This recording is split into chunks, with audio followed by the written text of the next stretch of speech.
doutora Marina Rumbaldi, diretora médica da Clínica Estera. Doutora, a gente vai conversar sobre o método Fouet. O método Fouet é uma das especialidades de vocês, né? E eu queria que tu explicasse o que significa essa sigla, o que é esse método. Então, o método Fouet, ele é um método de transplante capilar, onde a gente faz a extração das unidades foliculares uma a uma. É um método que não deixa cicatriz linear, porque as unidades foliculares são extraídas das áreas doadoras, ou seja, são áreas onde não tem alteração genética, né? São os fios de cabelo das áreas da lateral e da parte posterior, onde não tem alteração genética, que são fios saudáveis. A gente faz a extração dessas unidades foliculares uma a uma, para depois fazer a implantação na área calva, que normalmente é a área posterior, de coroa, região medial e área frontal, e fazemos essa implantação uma a uma das unidades foliculares. Então, o método Fouet se resume, na verdade, em ser um método onde a extração das unidades foliculares é feita uma a uma, diferente do método mais antigo, onde eles faziam a extração das unidades tirando uma faixa do couro cabeludo. Essa é a principal diferença entre os dois métodos. É um método bem mais sutil. Com certeza, é um método, na verdade, que exige bastante habilidade da equipe que faz esse procedimento, porque as unidades são tiradas um a um e depois são colocadas uma a uma também. Então, é um procedimento extremamente artesanal, é um procedimento que demanda bastante habilidade da equipe que está fazendo, justamente por ter todo o cuidado de não ter perda durante essa extração e nem durante a colocação das unidades foliculares. A grande vantagem é que não vai deixar nenhuma cicatriz linear no couro cabeludo, como o método que se fazia muito mais antigamente, né, que é o método FUT, que a gente chama, bem popularmente conhecido. Então, ele não deixa nenhuma cicatriz linear, nem na hora da extração, porque as unidades foliculares são extraídas uma a uma, e nem na hora da implantação, que também são colocadas uma a uma, o que confere o aspecto natural do procedimento. Doutora, então os cabelos que caem, conforme tu explicaste, eles têm uma alteração genética, eles são geneticamente diferentes dos cabelos que não caem? Isso mesmo. Na verdade, esse processo é genético, a gente chama de alopecia androgenética. Em algum momento da vida, a gente começa a desenvolver, e isso vem de um processo familiar, a gente desenvolve essa perda dos cabelos. Esse processo, normalmente, os cabelos vão ficando miniaturizados e cada vez mais finos. Até que com o passar do tempo, 2 anos, 3 anos, esses fios acabam não nascendo mais. Então, confere aquelas áreas de maior atrofia no couro cabeludo, que são as áreas onde a gente vai fazer o transplante capilar. Então, é um processo, a calvície não inicia hoje e daqui 1 mês, né, tem aquela área de atrofia mesmo, que são aquelas áreas onde não tem mais nenhum fio de cabelo. Isso é um processo que demanda alguns anos, mas ele começa com esse processo de afinamento e miniaturização dos fios que a gente chama. Então, o fio vai ficando cada vez menor e mais fino. Então, isso acende o alerta dessa evolução da doença genética e pode ser reversível com tratamento na fase inicial, mas em fases mais prolongadas, digamos assim, o transplante capilar é a opção que nós temos para devolver esse cabelo e o aspecto de naturalidade que o paciente tem. Quando a gente fala em transplante, a gente sempre imagina a gente lembra do transplante de órgãos, então que uma pessoa pode doar para a outra. Já com o cabelo não é assim, né? Tu já me explicaste em outro momento que a gente teve a oportunidade de conversar, que o cabelo precisa ser transplantado da própria pessoa. Isso. Por que isso? Isso. Na verdade, o nosso cabelo também acaba levando a carga genética do nosso organismo. Então, nós sabemos que essa área capilar vem evoluindo muito. Existem muitos estudos e está em constante evolução. A procura é muito grande, né, dos pacientes que sofrem com essa alopecia androgenética. Isso acaba gerando que os estudos sejam cada vez maiores em relação a isso. Então, ainda não é possível utilizar a área doadora de outro paciente para fazer esse transplante capilar, porque, como tu falaste, né, é um órgão e em relação a isso pode ter a questão de ter a rejeição desses fios colocados. Existem fios sintéticos que isso se surgiu como uma opção também para quem não teria área doadora suficiente. Então, os fios sintéticos vieram como uma opção, porém o custo desse procedimento é muito elevado e mesmo assim o índice de rejeição é maior do que a metade dos implantados. Ou seja, mais da metade daquilo que tu vai colocar ali não vai surtir efeito. Então, os fios sintéticos, esses viriam sem DNA, mas mesmo assim é um corpo estranho. Então, quando a gente pega de um outro paciente, ele vem com a carga genética daquele paciente também. Então, o organismo do paciente que vai receber vai combater por sentir que aquilo é um corpo estranho. Então, ainda não é possível fazer. Claro que tem, como transplante de órgãos, comparando com a tua pergunta, existe muito isso de imunossupressão para fazer essa questão do transplante, mas não é um custo-benefício para a questão capilar. O método FUE pode ser aplicado não apenas para o couro cabeludo, né? A gente pode utilizar essa técnica para transplantar para outras regiões do rosto em que a gente precisa de pelos, no caso com as mulheres e homens a sobrancelha e com os homens a barba. Isso. Explica pra gente como funciona, vamos começar pela sobrancelha, né? Para quem que é indicado esse método e qual é a vantagem dele em relação a uma micropigmentação, por exemplo? Perfeito. Na verdade, assim, quando nós fazemos o transplante de sobrancelha, a gente procura fazer falhas de sobrancelha, ou seja, pacientes que têm bastante, mas que têm falhas em todo o trajeto da sua sobrancelha, é possível realizar o transplante. E também em pacientes que já têm ou sobrancelhas muito finas ou que tenham uma perda maior. Então, que querem engrossar a sobrancelha ou que querem ou tem micropigmentação porque não tem, em algumas regiões não tem nada de pelos. Homens também, nós também temos a procura de homens pelo transplante de sobrancelhas. Então, o público acaba sendo assim, qualquer pessoa que tem algum tipo de falha ou que se incomode por não ter pelos na sobrancelha, tá? Em relação à micropigmentação, a gente também indica, na verdade, tem muitos pacientes que têm micropigmentação prévia e nós realizamos o transplante em cima dessa micropigmentação.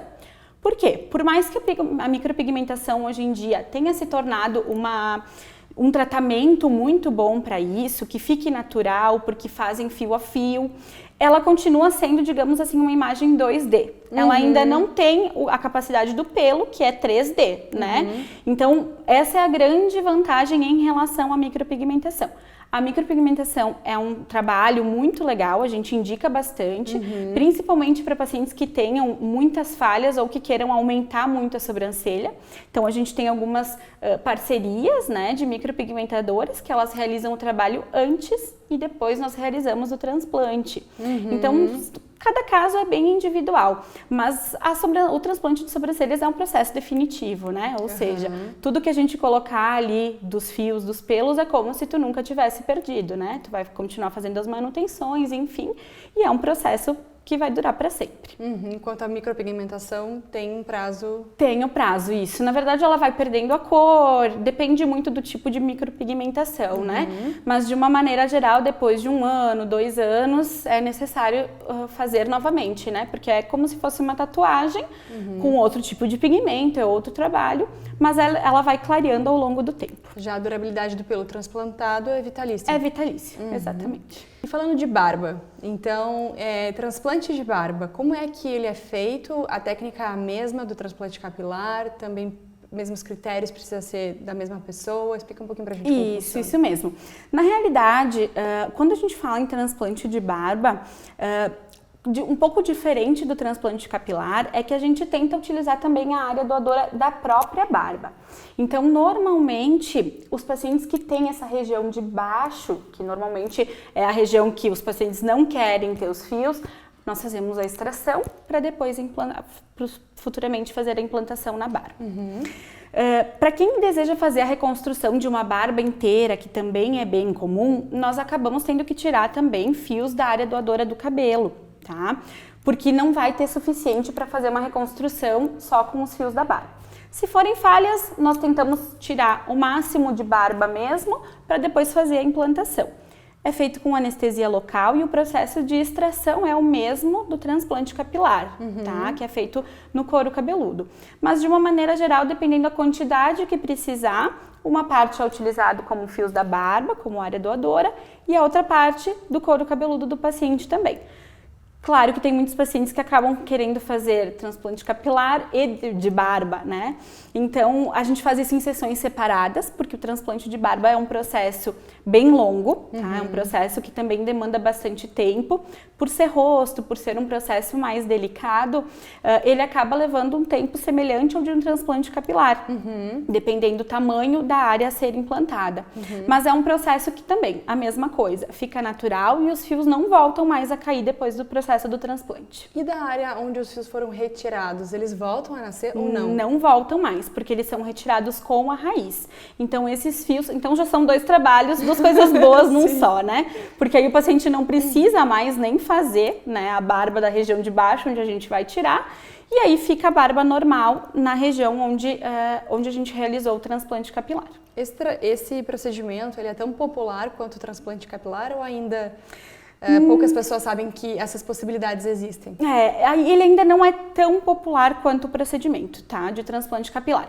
Nós temos sim a procura, principalmente por mulheres de transplante de sobrancelha, e para homens nós já fizemos também o transplante de barba, mas ainda é um processo que é menos procurado, tá? E muitos dos pacientes que querem fazer barba também querem fazer cabelo. E aí, por serem 2 procedimentos diferentes, em dias diferentes, acabam optando pelo cabelo de primeira, né, como um primeiro procedimento e deixam a barba para depois. Então, ele é um procedimento que vem crescendo, a procura vem crescendo também.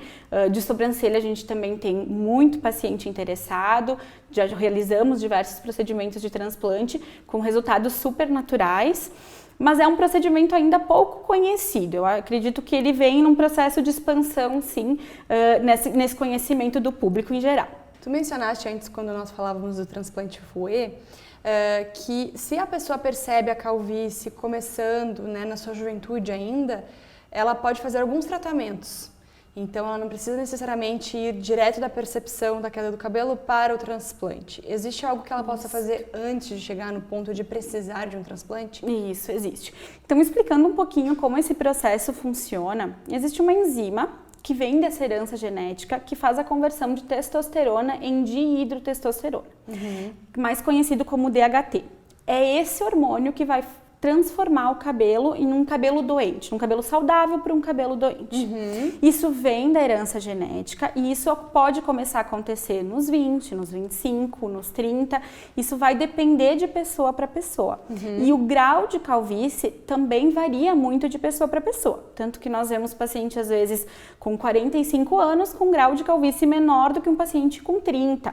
E isso é muito comum. Então, vão ter pacientes que vão evoluir a calvície num nível mais elevado e vão ter pacientes que vão, mesmo iniciando cedo, vão levar e vão ficar com um nível mais brando, digamos assim, dessa evolução da calvície.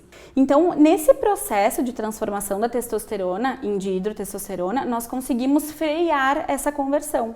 Então, os fios que estão nesse processo de conversão, nós conseguimos revertê-los para que eles voltem a ficarem fios saudáveis.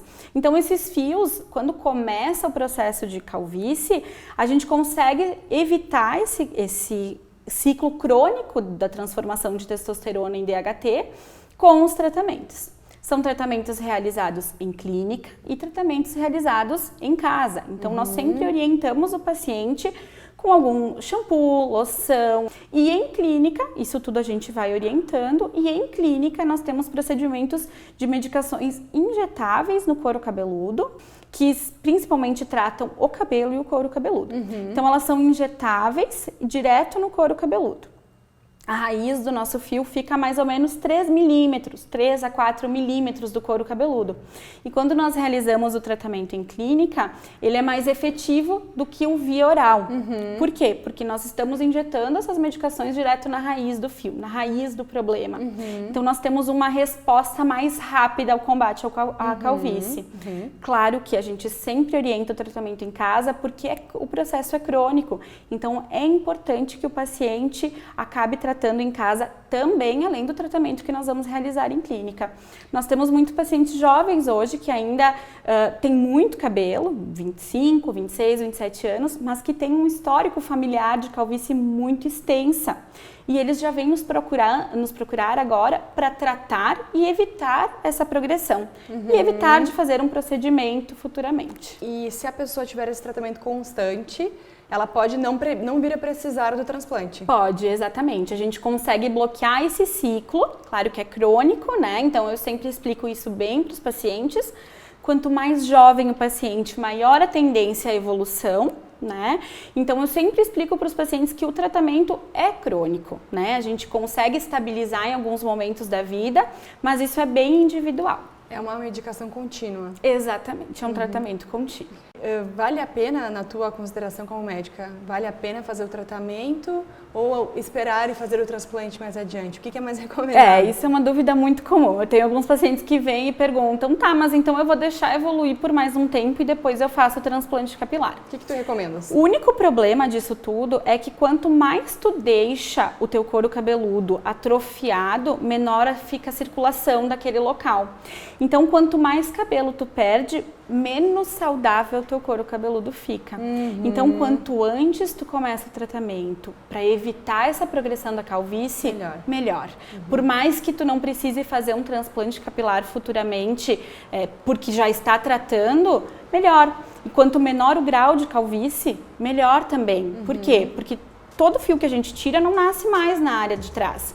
Então, se a gente precisa para fazer um transplante muito extenso, muitas unidades, daqui a pouco, futuramente, o paciente não cuida e precisa repetir esse transplante, ele vai ficar com uma densidade capilar menor ainda durante esse tempo. O mais recomendado é o tratamento preventivo. Exatamente, sempre. Perfeito, muito obrigada.